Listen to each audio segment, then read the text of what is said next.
Salve galera! Tô aqui na Unimed Porto Alegre para o nosso terceiro episódio da série Cuidar para Correr, um olhar 360. Hoje eu vim consultar com o Dr. Rogério Vargas, ortopedista cooperado da Unimed Porto Alegre, para falar sobre um assunto de extrema importância para quem corre: avaliação postural e biomecânica da corrida. Será que a forma como a gente corre pode estar aumentando a chance da gente vir a se lesionar? Vamos entender isso na prática?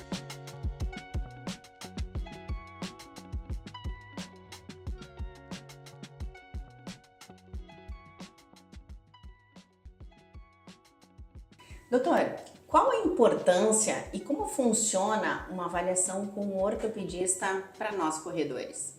Bom, importante diferenciar as faixas etárias. Então, as faixas etárias, a infância, o adulto, o idoso e o atleta, cada um tem uma característica diferente. Então, precisa ser individualizado para que se possa fazer uma avaliação postural e pesquisar alguma alteração anatômica para que possa prevenir algum tipo de lesão em cada faixa etária.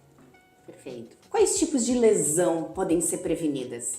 Bom, é importante na avaliação inicial, na avaliação de postura estática, se observar se tem alguma alteração no pé, no joelho, no quadril, na coluna. Então, os testes são feitos com exame estático, se observa alguma alteração anatômica no pé, por exemplo, um pé plano, alteração no joelho, um joelho valgo, um joelho varo, que tem a curvatura ou para dentro ou para fora.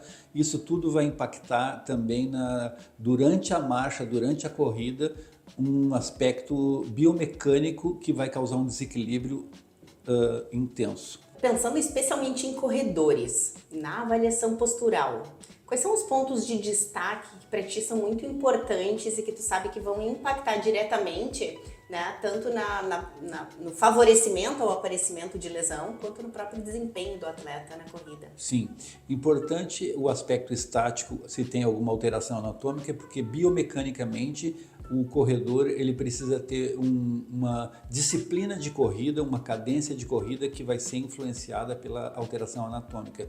Então, por exemplo, sabendo que tem que ter a cadência da corrida com o cotovelo em 90 graus, uma postura ereta, uma inclinação discreta para frente, uma passada suave, com o pé apoiando ele inteiro, não com o impacto total do calcanhar. Isso é importante porque se tiver alguma alteração anatômica tem que ser prevenida, corrigida através do uso de palmilha, alguma coisa que possa prevenir que vá causar um desequilíbrio biomecânico durante a marcha ou a corrida. Gostei tanto dessa tua fala que me veio à mente, né, uma pergunta. Existe postura ideal para correr? Existe a postura adaptada de cada atleta. Então, tanto a criança quanto o adulto, quanto o idoso ou o atleta propriamente dito, ele vai se adaptar ao seu estilo de corrida.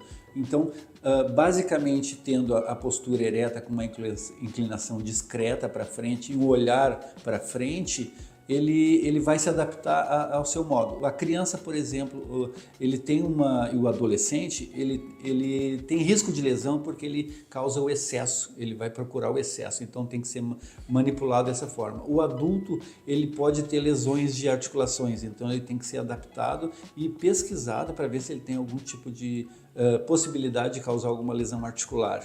O idoso, então, ele é sedentário, então ele tem que começar com alguma coisa muito leve, um trote leve, uma caminhada, para ver se ele pode aumentar. Então é importante. E o atleta, basicamente, ele tem que ter uma variedade de treinamentos para que ele evite as lesões também. Perfeito. Eu fico pensando, a gente aprende a correr quando a gente tem ali 1 ano de idade, né? E aí a gente vai desenvolvendo o nosso padrão de corrida, que o meu é diferente do teu e assim sucessivamente. A gente está falando aqui com corredores que não são atletas profissionais e que na verdade iniciam a sua corrida muitas vezes lá na casa dos seus 35, 40 anos, ou seja, eles têm uma jornada de vida correndo de uma maneira. Mudar o padrão da corrida, mudar a biomecânica de corrida dele, pode também ser algum fator de risco para ele se machucar? Importante, primeiramente importante é ele procurar investigar se ele tem alguma alteração anatômica. Então o exame estático, o exame de postura e o exame da biomecânica dele é importante para prevenir algum tipo de lesão que pode ser desenvolvida. Existem algumas patologias que são próprias de cada idade. Partindo desse princípio, existe a adaptação, sabendo que a corrida tem uma sequência, uma cadência, assim como a gente fala que tem o olhar para frente, a postura ereta e a passada correta, o atleta vai se adaptando de forma que ele chegue ao seu modo de correr e caminhar, que ele fique mais à vontade, mais fácil de alcançar o seu limite. Entendi. Quais são as alterações anatômicas que você percebe que são mais significativas, que mais impactam, né, pensando em dor, lesão? Sim, importante as alterações do pé, e elas têm que ser verificadas porque, por exemplo, o pé plano, ele sofre uma sobrecarga tanto do peso do corpo quanto da gravidade e cria um eixo de carga para baixo. Esse eixo de carga ele influencia também o eixo do corpo e a biomecânica do joelho e do quadril. Então isso precisa ser corrigido, ele precisa ser investigado e precisa ser corrigido. Através do simples uso de uma palmilha, tu consegue corrigir o ângulo do pé, protegendo o joelho, o quadril e até a coluna. Então também é importante o reforço da musculatura do core, né? Claro. Que é da tua especialidade.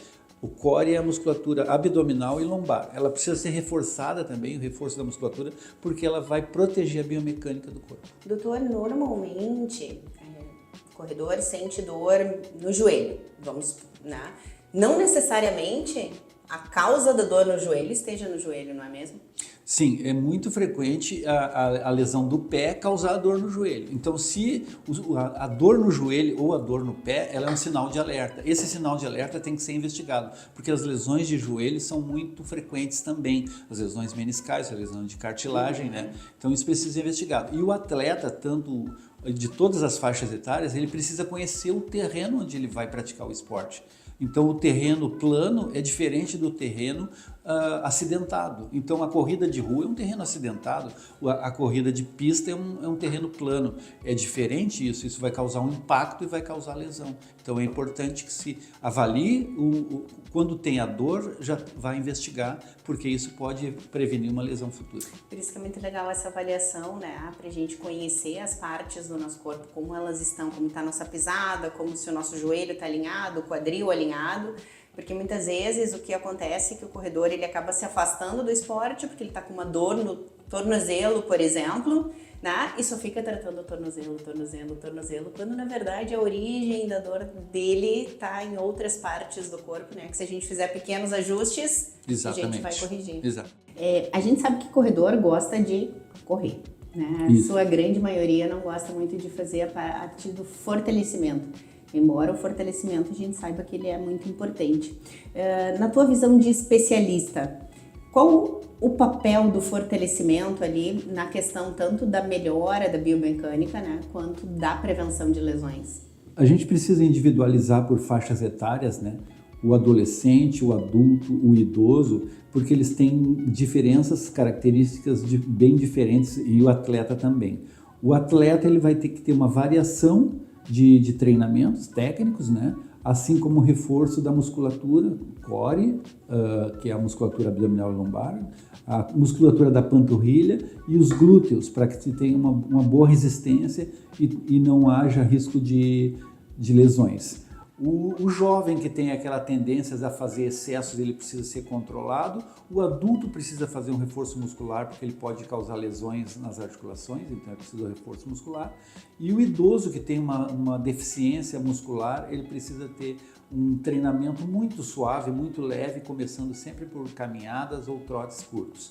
O atleta em si, ele precisa fazer obviamente ele está em alto nível de treinamentos e ele tem que ter um reforço muscular importante com acompanhamento, sempre acompanhamento do profissional da educação física, né, o preparador físico, porque ele precisa, além do treinamento do reforço muscular, ele precisa ter aquela sequência do alongamento, que é muito importante, o aquecimento da musculatura e o alongamento tanto antes quanto depois para evitar que tenha lesões musculares. Feita toda a avaliação postural, avaliação biomecânica, que tipo de ajustes, a partir daí, né, você orienta que a pessoa faça para corrigir as deficiências, né, as alterações que foram encontradas?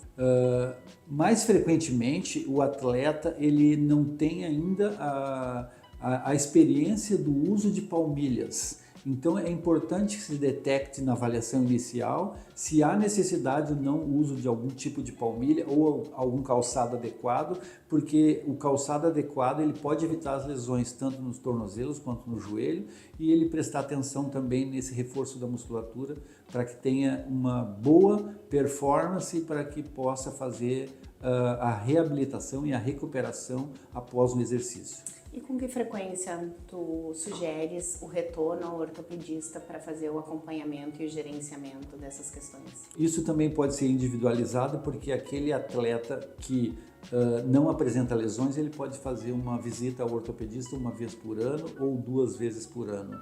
E o indivíduo, criança, jovem, adulto, que ele tem a lesão, daí ele precisa ser investigado e ser avaliado pelo menos uma vez por mês. Estou bastante curiosa, doutor, para saber como está a minha avaliação postural. Vamos passar para essa parte, então. Vamos avaliar. Começamos então com a avaliação estática. Eu gostaria que colocasse o cabelo para trás. Já começamos a observar os movimentos quando faz a elevação dos braços, ver se tem alguma limitação de elevação. Pedindo para ficar com os braços para baixo, observamos a simetria dos ombros, se está um pouco mais para baixo ou mais para cima. Observamos a simetria do quadril e do joelho, se tem joelho valgo ou joelho varo. Observamos os pés, se tem algum posicionamento para dentro ou para fora. Fica de lado agora, por favor. Observamos também a postura de lado, para ver se tem alguma deformidade que possa ser identificada. Depois pedimos para que o atleta fique de costas e observamos também a mesma simetria de escápulas, dos ombros, dos cotovelos, quadril e joelhos. Aí pedimos para o atleta voltar um pouquinho para trás, encostando as 2 mãos na ponta dos pés sem dobrar os joelhos. E aí, baixando a cabeça, em câmera lenta, levanta devagar em câmera lenta, pode levantar. E aí eu vou observando se tem alguma assimetria nas costas que identifique alguma deformidade na coluna. Ok? Esse é o exame estático. Então aqui no exame estático a gente já observa que tem uma simetria discreta de ombro. O ombro direito está um pouquinho mais alto que o ombro esquerdo, né? Tem uma diferença discreta aqui. Olhando o quadril, aparentemente palpando o quadril, aqui tem um bom alinhamento. O joelho valgo e o joelho varo se observa quando tem uma aproximação da linha média, e aqui a gente observa que é um joelho neutro, né? Quando tem uma aproximação da linha média do joelho, joelho para dentro é o joelho valgo. Quando tem um afastamento da linha média é o joelho varo. A gente pede para ela encostar as mãos na parede e a gente observa essa linha entre o tendão do calcâneo e o calcanhar e pede para que ela fique na ponta dos pés. A gente observa que faz uma curva normal aqui, ó, e quando ela baixa, pode baixar, a gente verifica se a linha média do pé ela vem um pouco mais para dentro, que significa aquele pé plano, com a necessidade talvez do uso da palmilha para diminuir a carga na linha interna do pé e da perna. Observa a musculatura para ver se tem uma simetria da musculatura, porque quando se identifica uma musculatura atrofiada já é um sinal de alguma alteração. Quando o atleta vem na consulta, a gente já observa a marcha, vai até o fundo e volta. A gente já percebe que ela consegue trocar o passo normalmente, com uma suavidade, com ritmo, e já observa, pede para ela movimentar os braços normalmente, observa que tem uma simetria de ombro, o quadril está bem alinhado, e observando os joelhos, verifica que tem um alinhamento neutro, não tem aquele desvio em valgo ou em varo, então a marcha está normal, apesar de que tem um alinhamento, uma simetria discreta de ombro que precisa ser investigado. Doutor, o que significa avaliar a biomecânica da corrida? É passada, cadência? O que se observa? O que é relevante? Assim como a gente fez após a avaliação estática, observando as simetrias de tornozelos, joelhos, quadril e coluna, que pode ser feita uma avaliação através de um teste simples, que é o teste de Adams, na marcha e na corrida se observa a cadência, o ritmo e o comprimento das passadas, né? Porque uma passada suave, com ritmo, com cadência, ela tem a mesma distância, né, entre as passadas, os braços, o cotovelo fica a 90 graus e simetricamente, quando troca a passada, o braço contralateral acompanha a passada. Então ele fica simétrico, rítmico, e a gente observa o atleta que ele está olhando com um olhar para frente, ele mantém uma inclinação discreta para manter o equilíbrio, ele tem uma simetria de quadril e de joelhos, e quando ele dá o passo é suave, ele apoia o pé inteiro, ele não faz o choque com o calcanhar, ele faz uma passada inteira. Então toda essa simetria, esse ritmo fica cadenciado e fica bonito de se ver o atleta, ele não fica caminhando torto nem correndo de forma que fique desequilibrado. Isso é a biomecânica da corrida e da marcha. Então, durante o trote na esteira, a gente pode observar a sequência de corrida e o ritmo e a cadência da passada. Ela está conseguindo apoiar o pé inteiro, ela não está fazendo choque do calcanhar, está tendo um bom alinhamento do quadril e da coluna, e ela está com o olhar para frente, com o corpo ereto e mantendo a simetria de corrida, a cadência do passo e o ritmo adequado para a corrida. Então, isso está perfeito, esse treinamento é o adequado. A gente sabe que todos os indivíduos gostariam de praticar esportes para ter uma boa qualidade de vida. Então, assim, não é fundamental que se vá ao médico primeiro para começar a fazer o esporte. Pode começar o esporte individualizado para cada faixa etária, pode ser feito um esporte progressivo, sem aumento de intensidade no início para se avaliar. E se tiver algum sinal de alerta, alguma dor, algum desconforto, aí sim procura o profissional. Mas pode iniciar imediatamente a prática do esporte e o aumento da intensidade vai sendo progressivamente até que se atinja um nível adequado. Na verdade, o mais importante é estar em movimento, né? Exatamente, não pode ficar parado. Correr é muito mais do que calçar um tênis e ir para a rua. Uma avaliação postural e uma avaliação de biomecânica pode fazer toda a diferença para prevenir lesões e melhorar a nossa performance. Importante, então, adaptar o esporte, a sua técnica, ao seu perfil postural, à sua faixa etária, porque esse é o melhor caminho para evitar lesões futuras. Então, inicie o seu esporte e depois busque ajuda se for necessário. Esse é o terceiro episódio da nossa série Cuidar para Correr, um olhar 360, parceria com a Unimed Porto Alegre. Se você, assim como eu, ama correr, fique de olho que nos próximos dias teremos outras especialidades médicas contribuindo para a nossa evolução segura dentro do esporte, porque prevenção também é performance.